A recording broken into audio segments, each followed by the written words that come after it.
Hello friends, welcome to my channel Secret Recipe. இன்னைக்கு நம்ம செய்ய போற ரெசிபி கொத்தமல்லி சட்னி. இதுக்கு தேவையான ingredients துவரம்பருப்பு, உளுத்தம்பருப்பு, வரமிளகாய், கறிவேப்பிலை, கொத்தமல்லி இலை, புளி, உப்பு. அடுப்புல ஒரு pan வச்சிருக்கேன். 1/2 கப் துவரம்பருப்பு சேர்த்திருக்கேன். அதே கப்ல 1 கப் உளுத்தம்பருப்பு போட்டிருக்கேன்.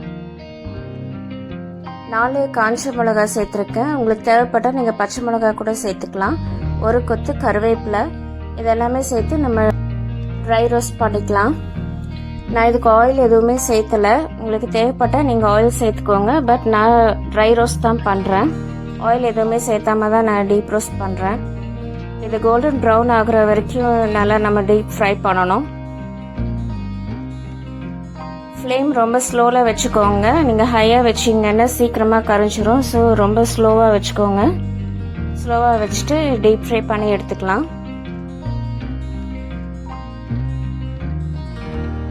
நல்லா ட்ரை ரோஸ்ட் ஆயிடுச்சு. கோல்டன் ப்ரௌன் கலராக மாறிடுச்சு. நமக்கு வாசனையும் சூப்பராக வருது. ஸோ இந்த ஸ்டேஜில் நம்ம ஸ்டவ் ஆஃப் பண்ணிவிட்டு இது ஒரு பிளேட்டில் நம்ம ட்ரான்ஸ்ஃபர் பண்ணி வச்சுக்கலாம். இது கொஞ்சம் சூடு ஆறட்டும். இப்போ அடுப்பில் அதே பேன் வச்சுருக்கேன். நான் கொத்தமல்லி எல்லாம் வாஷ் பண்ணி வச்சுருக்கேன். அதை நான் இந்த பேனில் சேர்த்துட்டு இதை நம்ம லைட்டாக வதக்கிக்கலாம். 1 டேபிள் ஸ்பூன் கடலெண்ணெய் விட்டுருக்கேன். கடலெண்ணெய் ஊற்றிட்டு நம்ம ஃப்ரை பண்ணி எடுத்துக்கலாம்.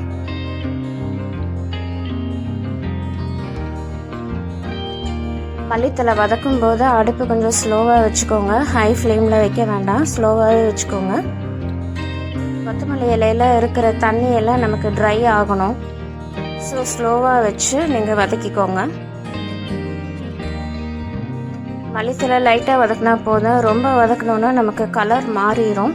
ஸோ அந்த தண்ணி ட்ரை ஆகிற வரைக்கும் வச்சுருந்தா போதும். இப்போ நமக்கு தண்ணி எல்லாமே ட்ரை ஆயிடுச்சு. கொத்தமல்லியும் நல்லா வதங்கிருச்சு. இந்த ஸ்டேஜில் நம்ம அடுப்பை ஆஃப் பண்ணிடலாம். ட்ரை ரோஸ்ட் பண்ணி வச்சுருந்த பருப்பு எல்லாமே ஆறிடுச்சு. இது கூட நான் 3 டேபிள் ஸ்பூன் தேங்காய் சேர்த்துக்கிறேன். அது கூட கொஞ்சம் புளி சேர்த்துக்கிறேன். புளி சேர்த்துட்டு இதுக்கு இந்த டிஷ்க்கு தேவையான உப்பு சேர்த்துக்கலாம்.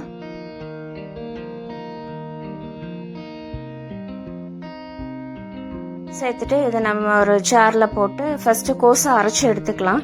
ஃபஸ்ட்டு நான் பருப்பு மட்டும்தான் நான் போடுறேன். கொத்தமல்லின்னு லாஸ்ட்டில் போட்டுக்கலாம். இது மட்டும் போட்டு கொஞ்சம் கோஸாக அரைச்சி எடுத்துக்கலாம். நான் தண்ணி எதுவும் ஊற்றாம தான் அரைக்கிறேன். ஜஸ்ட் பவுடர் பண்ணி எடுத்துக்கலாம் ஃபஸ்ட்டு. இப்போ இந்த பருப்பு எல்லாமே நான் கோஸாக அரைச்சி எடுத்துட்டேன். இப்போ இது கூட நான் வதக்கி வச்சுருந்த கொத்தமல்லி சேர்த்துக்கிறேன். சேர்த்துட்டு கொஞ்சமாக தண்ணி ஊற்றி நம்ம அரைச்சி எடுத்துக்கலாம்.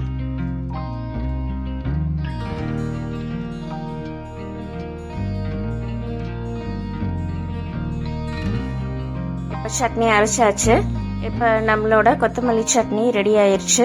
இதை நம்ம ஒரு பவுலில் ட்ரான்ஸ்ஃபர் பண்ணி எடுத்து வச்சுக்கலாம்.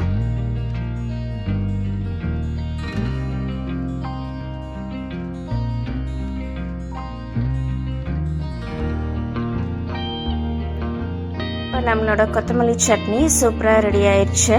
ஸோ ஃப்ரெண்ட்ஸ், இந்த டிஷ் எல்லாருமே ட்ரை பண்ணி பாருங்கள். இது ரொம்ப simple, easy and tasty recipe. இது ரொம்ப ஹெல்த்தியும் கூட. ஸோ இந்த டிஷ் எல்லாருமே ட்ரை பண்ணி பாருங்கள். இந்த டிஷ் இட்லி, தோசை, ரைஸ், சப்பாத்தி எல்லாத்துக்குமே இது பெஸ்ட் காம்பினேஷனாக இருக்கும். ஸோ ஃப்ரெண்ட்ஸ், இந்த டிஷ் எல்லாருமே ட்ரை பண்ணி பாருங்கள். இந்த டிஷ் உங்களுக்கு பிடிச்சிருந்தா இந்த சேனலுக்கு லைக் பண்ணுங்கள், ஷேர் பண்ணுங்கள், சப்ஸ்கிரைப் பண்ணுங்கள். கூட பெல் ஐக்கானை கிளிக் பண்ணுங்கள். ஸோ தட் என்னோட நோட்டிஃபிகேஷன்ஸ் எல்லாமே உங்களுக்கு வந்துடும். தேங்க்யூ. Take care.